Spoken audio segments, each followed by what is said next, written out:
up, everybody? Michael Nettemeyer here and Joe Geary, and we are your hosts of the WITWIN podcast. Whatever it takes, whatever it's needed. It's been a while, but we are back, and we're going to start bringing you a lot of episodes of our podcast. We appreciate everybody that's listened over the last couple of years. And today, we want to talk about the power of focus in your career. Joe, as you know, this time of year, for a lot of salespeople, a lot of people in different professions, especially our real estate professionals, they tend to start looking for part-time work to make money for the holidays because they may or may not be making enough money to cover the bills. So we know this is a common thing. You hear a lot of people say it, especially in real estate, where, oh, well, I have to go get a part-time job. I got to pay for Christmas. I just need to get through the holidays. I just got to get through this, and then I'll really start to focus back on my real estate career after the holidays are over. The challenge with that is that when you do that, you're shifting your focus completely away from your real estate business, and you're starting to just go into survival mode. I just need to go make enough to get through the holidays, and then once this is all over and I get the Christmas presents paid for and all of that, then I'll come back and start putting focus on my career.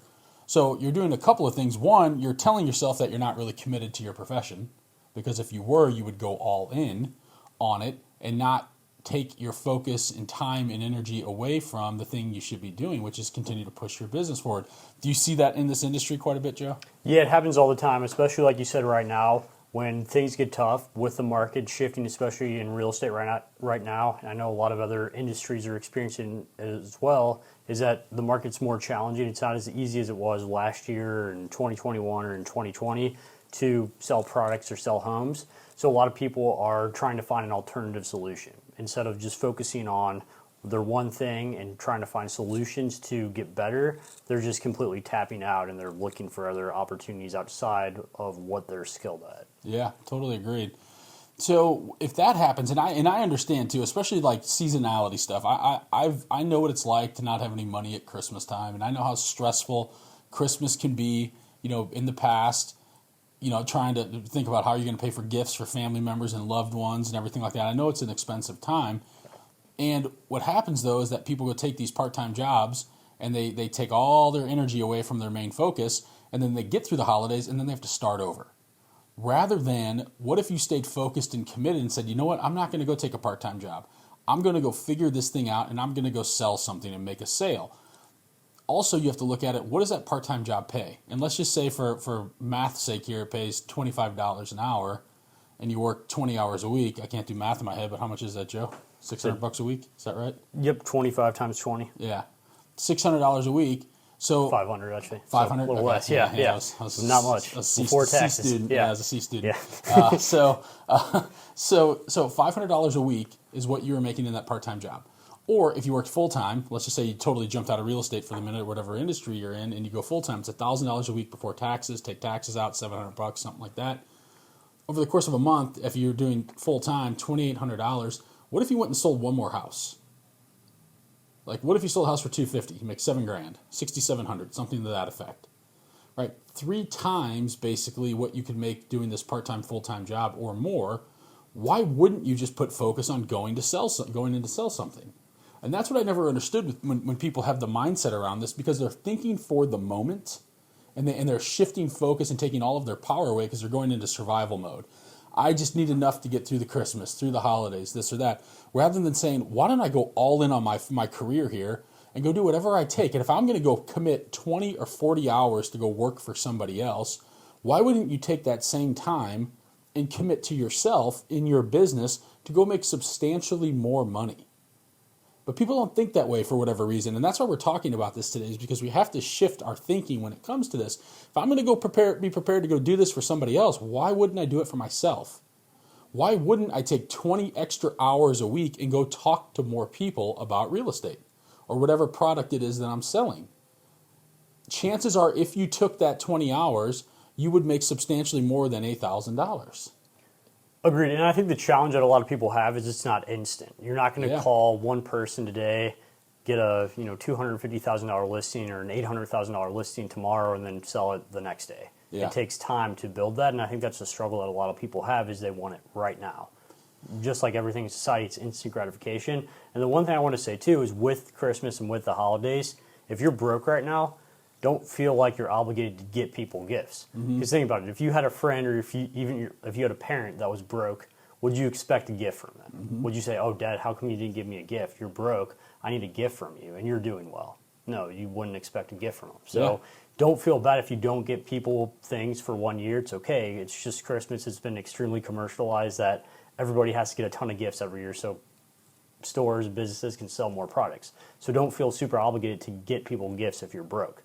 Make it up next year, have a really good year this year, and then buy them something awesome the following year. Yeah. So don't feel obligated to buy a gift if you're broke, because you're just going to dig yourself into a deeper hole, and you're going to make a short-term solution off a temporary problem, and then you're going to dig yourself into a deeper hole by not having a singular focus on real estate. Totally agree with that. And I think to your point, I like that point a lot. And I think to the point, if you are broke right now, you really have to self-reflect and look at why are you broke. Because to be honest, and this is kind of the harsh reality of the situation, it's nobody else's fault but your own. Right? And that's where kind of one of our core values in our company is extreme ownership, taking extreme ownership and owning every scenario of our life. And no matter if you make a mistake, it's your fault. If somebody else makes a mistake that works for you, it's your fault. You should have trained them better. And so I think that's a big thing too. If you're broke, you really need to sit down and reflect and say, why don't I have any money right now? Why am I in the situation that I'm currently in? Chances are it's because you have not been doing what you're supposed to be doing over the last couple of months. You maybe were doing some things that worked over the springtime, or you're holding open houses, or you're outdoor knocking, or you're lead generating, or you're calling your database and doing the things that you know will work over time, and it was producing results. You started to get business from it, and you stopped doing those things over the last few months now, and now your business is back to zero, and now you're toying with the idea of going to work a part-time or a full-time job or get out of the industry as a whole. It all comes down to choices and daily choices that we make every single day. And the more choices that we make every day, the more right choices. And when we start to follow through on those decisions to do the things we're supposed to do, your business will start to grow. So I really want you to think about that. If you're going to go trade your time right now to go work for somebody else to make a smaller amount of money, why not put that into your own business? Like I talk to realtors all the time that they don't want to call their database, but they'll go work a 40-hour-a-week job doing something that they really don't want to do. What's easier? It's easier to sit on your couch and pick up the phone and make some phone calls, in my opinion, than to go work for somebody else and have to clock in and be told when you can go on lunch break and be told when you have a break and be told when you can go home. And like, to me, that's not freedom. And I don't think that's a life by design, where you're stuck in a thing that you don't want to be doing, being told what to do by people that you don't want to be there with anyway. And so I think that's super important, is that where is your focus right now and where is your mindset, and how can you go all in on your business? Because that's another aspect too. We see a lot of people that get into the real estate industry or get into a sales industry, real estate more than any, I believe, because they get into it and they say, well, I want to go flip houses now. I want to buy rental properties. I'm trying to get my sales business off the ground, and I'm also going to go buy a flip, and I want to get some rentals going. And you're not all in on one thing. You're trying to spread your focus across a bunch of different things. And what tends to happen is, I'll give you an example. Let's say you're in real estate and you start to do the right things, and you're selling houses and you start making $10,000 a month. All right, now you got 10 grand coming in, you have 10 grand coming in the next month, and you're in a consistent rhythm. And now it's like, hey, you know what? I'm going to go flip a house. So you go buy a house and you start working on it, and you're in there swinging the hammer, and you're out at Lowe's and Home Depot and buying material, and then you're dealing with contractors that sometimes don't show up. You're dealing with problems, and you're dealing with all of this stuff in the flip, and your real estate business now goes to zero. So now you have zero income coming in from real estate sales, and it takes you 3 months to flip a house, and you make 30 grand, right? So you just made 10 grand a month, but then in your real estate business, you were making 10 grand a month. Now you made zero. So you just traded income. You traded income to go flip a house, and you abandoned your primary flow of income, rather than, what if you take a full year and get your business really going, and you're making 10 grand a month, 10 grand a month. Some months might be 20 grand or 30 grand, right? And you get this consistency going. Now you can afford to go pay other people to go flip a house, right? And then you're not in there swinging the hammer and doing the demo to save 5 grand, and you're not doing those things. And then all of a sudden you continue to make $10,000 a month, and you make an extra $30,000 a month.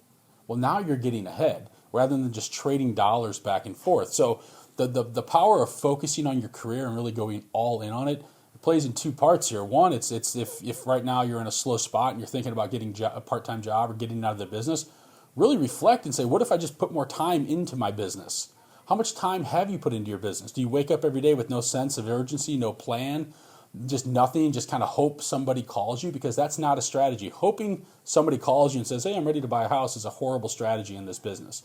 So what activities are you doing to be able to start generating and pushing your business forward every single day. And if you're thinking about wanting to generate multiple pillars of income, which I totally believe in, that's fine, but you don't want to just trade income, right? Because that's not how you get ahead. And to think about it, if you think about it like this, there's the old saying, and I've said it in the past too, the average millionaire has 7 flows of income, but most millionaires and multimillionaires and billionaires had 1 flow of income, and it was a huge, massive flow of income before they ever added a second flow of income. They were all in on one, and then eventually, like Jeff Bezos, where did the bulk of his money come from?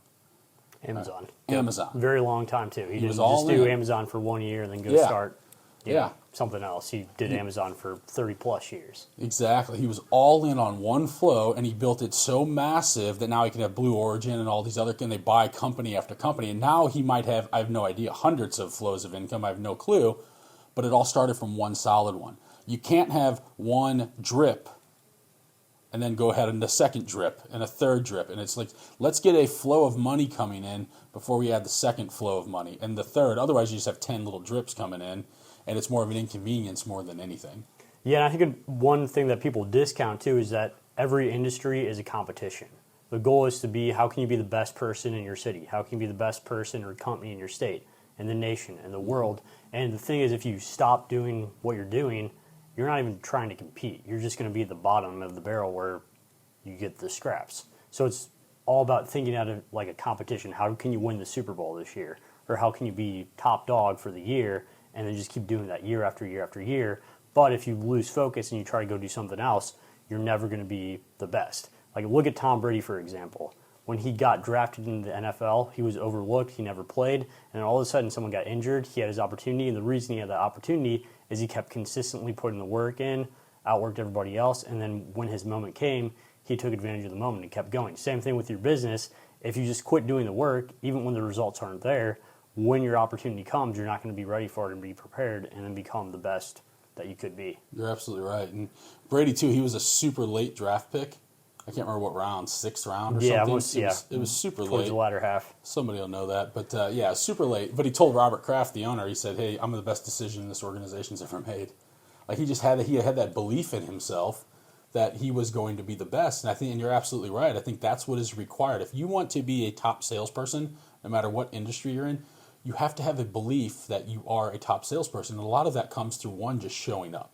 Get up, show up, start doing the things you're supposed to do, but then working on your skill set and really honing in on your craft. And I often say this, that if you're in sales, every day you wake up, you should intend to make a sale. Like most salespeople don't think that way for whatever reason, but every day you should want to go sell a house if you're in real estate.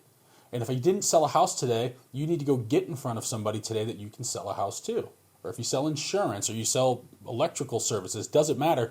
Make a sale today. That should be the primary focus. Every day, make a sale. And if you didn't make a sale today, go get in front of somebody. Set an appointment. And if you didn't set an appointment or make a sale, the next best thing you can do is, who did I add to my database that I could sell something to in the future? And if you start having that kind of urgency around that, around your business, and having that intensity of every single day I intend to sell something. What if you started to sell a house a week? And now you sold 52 homes in a week at $7,000. That's a good chunk of money, right? It's a good living. Or what if you sold 2 houses a week or 3 houses?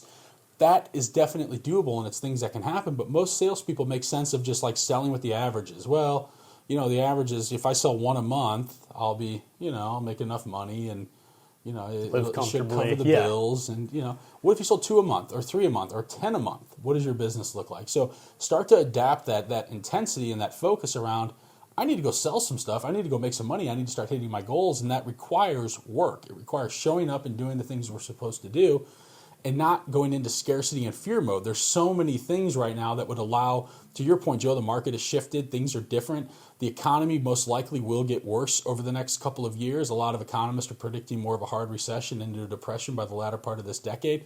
Things will get more difficult. Are you going to be prepared to handle those things?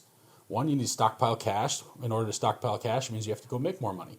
So we have to be looking at it from that standpoint too. Are we setting ourselves up to succeed regardless of what the market is? And if I'm just kind of casually going about my day, the answer is no. Every single day I need to wake up with a plan and need to execute on my plan and need to call more people and talk to more people and get rid of the mindset around, well, I'm going to go take a part-time job and just get through the holidays. Because I promise you, if you go that route, next Christmas you're going to do the exact same thing. You're going to get through the holidays. And then eventually it's going to turn into you're going to take a part-time job throughout the year for the whole remainder of the year, and you're never going to get ahead, and eventually you'll be out of the business. Going back to doing something that maybe that you did in the past that you didn't enjoy, you've got the opportunity to be your own boss, to set your own hours, to make unlimited income. But it all comes down to, do you have a plan in place, and are you going to execute on that? And do you have the commitment to keep driving through with it? Any other thoughts before we wrap up? Yeah, and just going back to the competitive nature, if you're competing, if you're striving to be the best or number one, you're never going to struggle financially. You're always going to be okay. You know, if you're number one in your market or number one in the country, you really don't have to worry about money because it's just automatically going to come with that. So I think it's super important to have that competitive nature on how can you be the best and how can you beat other people in your office or beat other people in your state or your city. So it's just having that competitive nature to drive you, because sometimes you're not going to be motivated. So you have to find something to put fuel in your fire. And I think being competitive or finding someone, that's at the top of your market, maybe they're number 20 and you're number, 300 right now. Hey, that guy's got a target on his back. How can I get to number 19 and beat him? So I think it's all about having that competitive nature to realize that it's almost like nature. It's survival of the fittest. It's the lions are the top of the food chain, and we're the same way. We have to, figure out how can we go get all that opportunity and be the best one. Obviously, there's enough for everybody, but some have more than others. Definitely, yeah. I mean, more people. It's crazy that the 80-20 principle, the Pareto principle, is so true in most realms where, 80% of the sales are done by 20% of the people.